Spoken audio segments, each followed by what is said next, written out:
कल आप लोगों को मैं इक्वेशन बनाना सिखाया था, आज मैं आप लोगों को इसका बेसिक फंडामेंटल ही सिखाऊंगा, जिसे आप ऑब्जेक्टिव 100% तक कर लोगे। 95% तो मैं दावा कर रहा हूं, 5% के लिए थोड़ा बहुत मेहनत करना पड़े। सुन लो, मैं आपसे पूछूं कि दो चर वाले रैखिक समीकरण होते कैसे हैं, ये दिखते कैसे हैं, तो आप क्या बोलोगे? तो ये कुछ ऐसे दिखते हैं। कैसे? a1x b1y प्लस c1 बराबर 0। मैं आपको बताया हूं ना कि इसमें दो इक्वेशन होंगे। कैसा होंगे? कितना इक्वेशन होंगे? दो। तो पहला a1x, दूसरा b1y, तीसरा c1 है। तो दूसरा इक्वेशन क्या होगा? a2x b2y और क्या होगा? c2 बराबर 0। क्या ये दो चर वाले रैखिक समीकरण है क्या? बिल्कुल है। अब इन दोनों से हमने कुछ क्या करना है, इसको तीन भागों में बांटकर पढ़ना है। याद रखो, इनको, इन इक्वेशन को हमें तीन भागों में बांटकर पढ़ना है। यहां से एक, यहां पहला रहेगा इक्वेशन, यहां पे दूसरा इक्वेशन, यहां पे तीसरा इक्वेशन। तीन अलग अलग स्थिति बताऊंगा। अगर तीनों आप समझ लिए तो इन्हीं तीन इक्वेशन से आपसे 90 से 95% ऑब्जेक्टिव पूछा जाता है सवाल में, ठीक? और आप आसानी से बना लोगे, बस इसको समझ लो। और बहुत इंपॉर्टेंट है, पहला इक्वेशन इसका बनता है, देख लो। अगर हमने ले लिया a1 बटा a2, a1 इसका बटा इसका, सुनो, और क्या हो, नॉट इक्वल टू b1 बटा b2 हो। अगर यहां पे नॉट इक्वल टू आ जाए तो यहां पे इक्वल हो नॉट हो, इससे कोई मतलब नहीं रखता है। याद रखो, C1 और C2 यहां पे हो या ना हो, इससे इसका कोई मायने नहीं रखता है। समझ में आ रहा है? अगर पहले ही आपका नॉट इक्वल टू हो जाए तो इसको हटा दो, क्या इसका कोई जरूरत ही नहीं है। तो एक सिचुएशन ये आता है। दूसरा सिचुएशन आता है कि अगर a1 बटा a2 हो बराबर b1 बटा b2 हो बराबर c1 बटा c2 हो। तीसरा क्या है? अगर a1 बटा a2 हो बराबर b1 बटा b2 हो और नॉट इक्वल टू c1 बटा c2 हो। तीसरा क्या है? यहां पे नॉट इक्वल टू है, पहला a और b के बीच नॉट इक्वल टू है, और दूसरा में तीनों जगह इक्वल टू होगा। तो जानते हो, इसका अगर हम ग्राफीय हल निकालेंगे, ग्राफीय मान निकालेंगे, तो तीनों कंडीशन में कैसे कैसे आएगा, वो चीज सबसे पहले हम कंसीडर करते हैं, और बहुत इंपॉर्टेंट है, याद रखो। चलो, दूसरे को काटते हुए नजर आएगा। मैं ग्राफ का निरूपण कर दे रहा हूं, सिर्फ मैं ग्राफ लिख रहा हूं। यानी कितने बिंदु को काट रहा है? एक बिंदु को काट रहा है। एक बिंदु को काटेगा, प्रतिच्छेद करता है। क्या करता है? प्रतिच्छेद, मतलब काटना।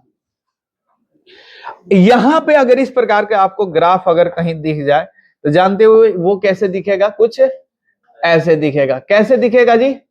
ऐसे दिखेगा। नहीं, एक मिनट रुक जाओ। हाँ, ये है ना, देख रहे हो, दो अलग अलग है ना। अगर ये दोनों, इन दोनों को मैं ले आकर एक के पर अटैच कर दूं, अब यहां पे कितनी लाइन है? दो लाइन है, मतलब दो रेखा है, और दोनों एक दूसरे को क्या करें, हर एक बिंदु पे काट रहे हैं, कुछ ऐसे हैं। इस चीज को जानते हो क्या कहते हैं? यहां पे इनको क्या कहेंगे, जानते हो? चलो, क्या कहते हैं वो हम आगे देखते हैं। इनको हम कहते हैं बेसिकली संपाती। क्या कहते हैं? इनको कहते हैं संपाती। याद रखो, इस लाइन को क्या कहेंगे? संपाती। और ये क्या है? प्रतिच्छेदी है। क्या है भाई? ये है प्रतिच्छेदी रेखाएं। ये कब आएगा ऐसा? जब इक्वेशन ऐसा दिखेगा। तो जब इक्वेशन ऐसा दिखेगा तो संपाती आएगा, यानी दोनों लाइन का जो ग्राफ आएगा एके पर आएगा, एके पर आएगा, एके पर आएगा। बात समझ में आ रहा है? अच्छा, तीसरा भी देख लो। तीसरा में क्या कहते हैं? इसमें जो लाइन आएगा कुछ ऐसे आएगा। पहला अगर ग्राफ, पहला ऐसा हो तो दूसरा एग्जैक्टली इसके पैरेलल होगा। कैसे होगा? पैरेलल, समांतर होगा। क्या होगा भाई? यहां पे दोनों रेखाएं कैसे होंगी? समांतर रेखाएं होंगी। कैसे होंगी? तो यहां से तीन चीजें आपको समझ में आ गया। जब ये वाला इक्वेशन होगा तो यहाँ पे रेखाएं जो होंगी कैसे होंगी, प्रतिच्छेदी। कितने बिंदु को काट रही है, एक बिंदु को काट रही है। इसको क्या कहेंगे, जब एक दूसरे पर होगा तो उनको क्या कहेंगे, संपाती कहेंगे। और तीसरे को क्या कहेंगे,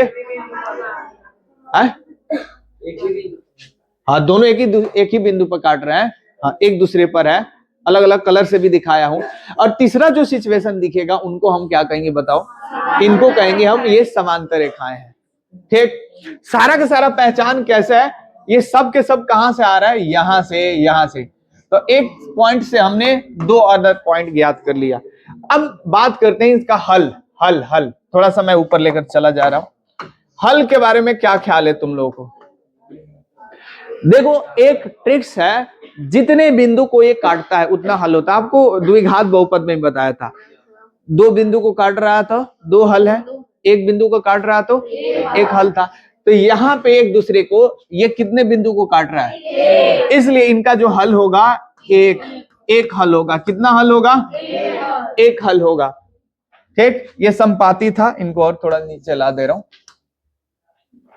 ठीक, कितना हल था जी, अब यहां पे हल कितना होगा, कितने बिंदु को काट रहे हैं, एक दूसरे को कितने बिंदु को काट रहे हैं, अनेकों जगह काट रहे हैं, इसलिए इनका हल जो होगा अनेक हल होगा। कितना होगा भाई, अनेक हल होगा। अब ये कितने बिंदु को काट रहा है, तो इनका हल कितना होगा, कोई हल नहीं होगा। क्या होगा भाई, कोई हल नहीं होगा। क्या इसमें कुछ रटने वाली चीज था, नहीं नो था। अब आ जाते हैं संगत, असंगत और संपाती। संपाती तो समझ में आ रहा है। अब संगत और असंगत का मतलब क्या है, जैसे दो लोग हैं, जब दो लोग एक दूसरे के साथ रहते हैं, हम लोग भोजपुरी में क्या बोलते हैं, एक दूसरे के संगतिया है, संगतिया जो साथ रहते हैं। साथ रहने का मतलब वो मिलते हैं, दिन भर में एक बार मिले या दिन भर एक दूसरे के साथ रहे, उनको संगति कहते हैं ना। इनकी संगति है। संगति का मतलब क्या होता है, साथ में रहना, साथ में मिलजुल करना। समझ में आ रहा है? तो अब यहाँ पे एक बात बताओ, ये एक बार भी मिल रहे हैं लेकिन मिल तो रहे, तो क्या ये एक दूसरे के संगतिया है, मतलब क्या ये संगत है? बिल्कुल सही। क्या ये दूसरे के संगत है? अब ये संगत भी है, ये भी संगत है, बिल्कुल है। लेकिन इनको एक और अलग से नाम से जानते हैं, इनको कहा जाता है आश्रित। क्या कहा जाता है, भाई ये दिन भर पढ़ने जा रहे, एक दूसरे के साथ खाना भी खा रहे हैं, एक दूसरे के साथ एक दूसरे के साथ सो भी रहे हैं। ठीक, मतलब इनका एक ऐसे दोस्त होते हैं ना, होते हैं। हम लोग भी बचपन में क्या करते थे भाई, खाना खाना, घूमना, खेलना, पढ़ना, सोना सब एक साथ होता था, राइट। अभी वो अलग, मैं अलग, वो एक अलग बात है। तो इनको क्या कहेंगे, आश्रित कहेंगे, जो हमेशा एक दूसरे के साथ रहते हो। तो देख रहे हो ना, ये दोनों एक दूसरे के साथ स्कूल से लेकर सोने तक, पढ़ने तक, खेलने तक, हर एक जगह एक दूसरे के साथ रह रहे हैं। तो इनको क्या कहेंगे, एक दूसरे पर ये आश्रित है, आश्रित है भाई। हाँ, अब यहाँ पे देखोगे, क्या ये संगत है, ये तो कभी मिलते ही नहीं है। ये इधर जा रहा है, ये इधर जा रहे हैं, कहीं मिल रहे हैं कभी? तो ये संगत होंगे कि असंगत होंगे? ये होंगे असंगत। चलो, क्या इसमें किसी को दिक्कत है? क्या किसी को दिक्कत है भाई? Any problem? अब इनसे संबंधित आप सवाल बना सकते हो क्या? तो सबसे पहले सवाल बनाने के लिए क्या करोगे? देखो, अगर ग्राफीय निरूपण पूछेगा तो प्रतिच्छेदी रेखाएं, संगत असंगत के बारे में पूछ सकता है, हल के बारे में पूछ सकता है, कितना चीजें, या इक्वेशन भी पूछ सकता है। तो 1 2 3 4, 1 2 3 4 5 चीजें। एक चीज के बारे में कितना बताया, 1 2 3 4 5, इसमें भी 5 5, 15 चीज हुआ क्या? अब इन्हीं से घुमा फिराकर आपसे क्वेश्चन पूछा जाएगा। देखना चाहोगे कैसे क्वेश्चन पूछता है? क्या तुम देखना चाहोगे? मैं दिखाता हूं। ये हल निकालने के लिए दिया है, अभी मैं इस प्रकार के क्वेश्चन कराता हूं। आ जाता है। हाँ, अब यहां पे देखोगे, यदि दो चरों में दो रैखिक समीकरणों के आलेख क्या हो, प्रतिच्छेदी हो। प्रतिच्छेदी का मतलब ऐसे हो, तो हलों की संख्या कितना होगा? कितना होगा भैया? सिर्फ एक होगा। बहुत बढ़िया।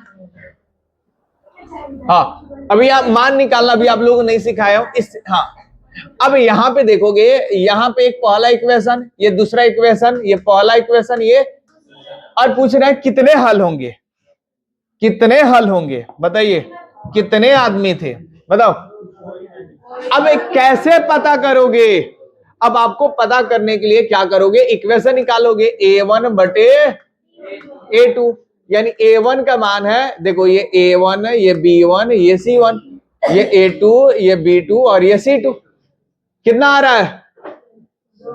अरे 2/6। कितना आ रहा है? 2/, कट जाएगा तो 1/3 होगा।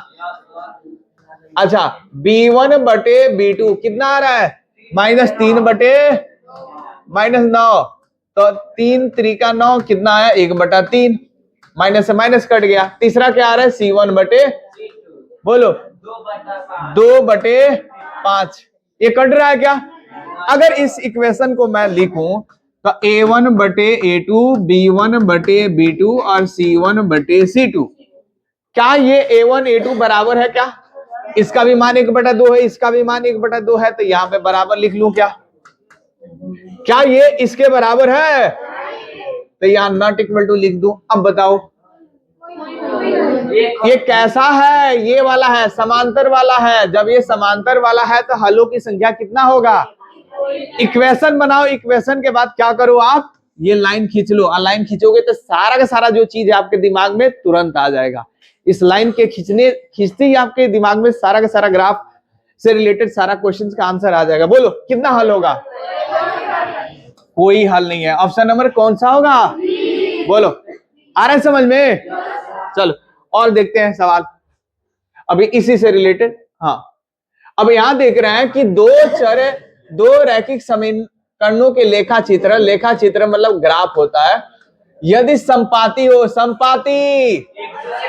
संपाती मतलब एक दूसरे के ऊपर हो, तो उनके कितने हल होंगे? अनगिनत हल होंगे, अनेक हल होंगे, अनगिनत होंगे, अनंत हल होंगे, ऐसे भी आ जाएगा। बोलो मजा आ रहा है? ये देखो सारा का सारा पी वाइज क्यूज है। यहां देखो, पहला ग्राफ ये है, दूसरा ग्राफ यहां है कि आलेख किस प्रकार की सरल रेखाएं होंगी। बताओ कैसे पता होगा? हम निकालेंगे a1 बटे a2। a1 का मान है 2, a2 का मान है 12, कटा लोगे तो 2 छके 12, कितना है? 1/6 आया। और b1 बटे b2 कितना आएगा? यहाँ 1 है ना, तो -1/7, माइनस, अरे भैया 1/7। और तीसरा क्या होगा? c1 बटे c2 कितना आएगा? -3/-5। बोलो शुरू में a1 बटे a2, b1 बटे b2 और c1 बटे c2, यहां पे बराबर है क्या? जब ये नहीं है तो इसको देखने की जरूरत है क्या? क्या नॉट इक्वल हो जाए तो इसी को ले लो, उसको छोड़ दो। अब ऐसे में क्या, कैसी ग्राफ बनता है? प्रतिच्छेदी। इसको क्या, कौन सी रेखाएं कहते हैं? प्रतिच्छेदी। आंसर कौन सा होगा? बताओ, बढ़िया था सवाल। अच्छा और सवाल करा देते हैं। अभी इस प्रकार की चीज, अभी मान निकालना आपको सिखाऊंगा, ठीक है? हाँ, यहां देखोगे, ये कह रहे हैं ये पहला इक्वेशन है, ये दूसरा इक्वेशन है, तो बताओगे क्या है? संगत असंगत आश्रित। कैसे पता करोगे? a1 बटे a2, a1 का मान है, बोलो ना, a2 का मान है 2 एकम 2, 2 दूना 4, 1/2 आया। b1 बटे b2, b1 का मान है -3, इसका मान है -6, माइनस से माइनस कट गया, 3 एकम 3, 3 दूना 6, इसका भी मान आया 1/2। c1 बटे c2 कितना आया? 8/9। बोलो ये कैसा आ रहा है? a1 बटे e2, b1 बटे b2 और c1 बटे c2 कैसा आ रहा है? बोलो तो, क्या ये दोनों बराबर है? क्या इसके बराबर है? कैसा आ रहा है? समांतर आएगा ना, समांतर को क्या बोलते हैं? देख लो, बोलो, यहां तक किसी को डाउट? Any doubt? एक दो और आप लोग बनाओगे? हल निकालना हम सिखाएं। इसका बताओ। अच्छा, एक और चीज मैं बताना भूल गया, एक और चीज मैं अभी बता दे रहा हूं, यहां सवाल आया, इसी में बता दे रहा हूं जहां पढ़ाया था। कहां गया जी? एक और चीज,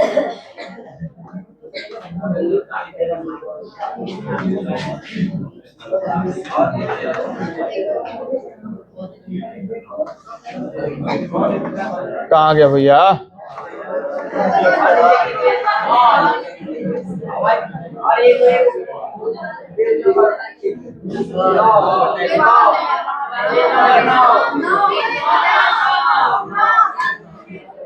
हाँ, एक और कंसेप्ट मुझे बता देने दो। बाबू रे, इसका जो हल, जिसका हल होता है ना, हल हल हल, क्या इसका विरोध करेंगे? जिसका हल आएगा इसका विरोध करेंगे? इसको कहेंगे अविरोधी। मतलब जिसका हल आएगा उनका हम विरोध क्यों करेंगे? उसका विरोध किया जाएगा? अच्छा, इनका भी अनेक हल है, क्या विरोध किया जाएगा? नहीं, तो ये भी होंगे अविरोधी।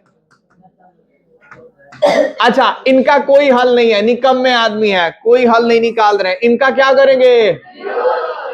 ये होगा विरोधी।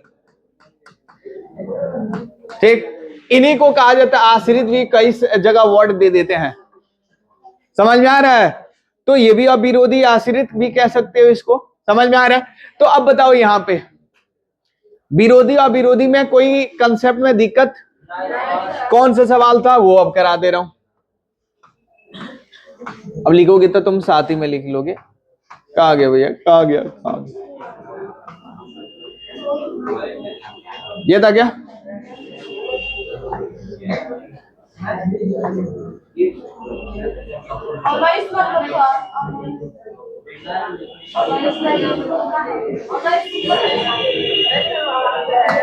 आ गया। अब इस सवालों को देखोगे रैखिक समीकरण युग में, यहां देख लो और यहां देख लो, कैसा है रे बाबू? देखना, अब यहां पर a1 बटे a2, a1 बटे b2 होगा। यहाँ a1 का मान क्या है? 3 बटे, इसका मान कितना है? तो ये कितना हो जाएगा? 3/9 गुणे 2, कितना हो जाएगा? 3/18 कट जाएगा, 3 छके 18, कितना है? 1/6। b1 बटे b2 कितना आएगा? b1 का मान 5/3 और b2 का मान -10, ये कितना होगा? 5/10 तिहाई -30, ये नीचे आएगा ना, इसके साथ गुणा होगा तो 30 हो जाएगा, 5 छके 30 -6। लेकिन अब देखोगे ध्यान से, अरे बाबू ये माइनस में आ रहा है, -1/6, ये प्लस आ रहा है, क्या दोनों बराबर है क्या?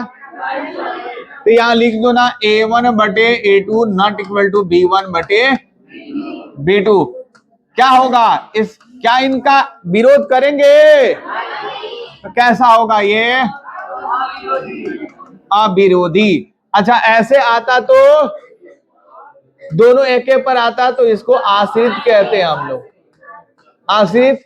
अच्छा, जब ऐसे आएगा तो इनका तो विरोध किया जाना चाहिए, विरोधी। तो आंसर क्या होगा ये इसका? बोलो, एनी डाउट? मजा आ गया।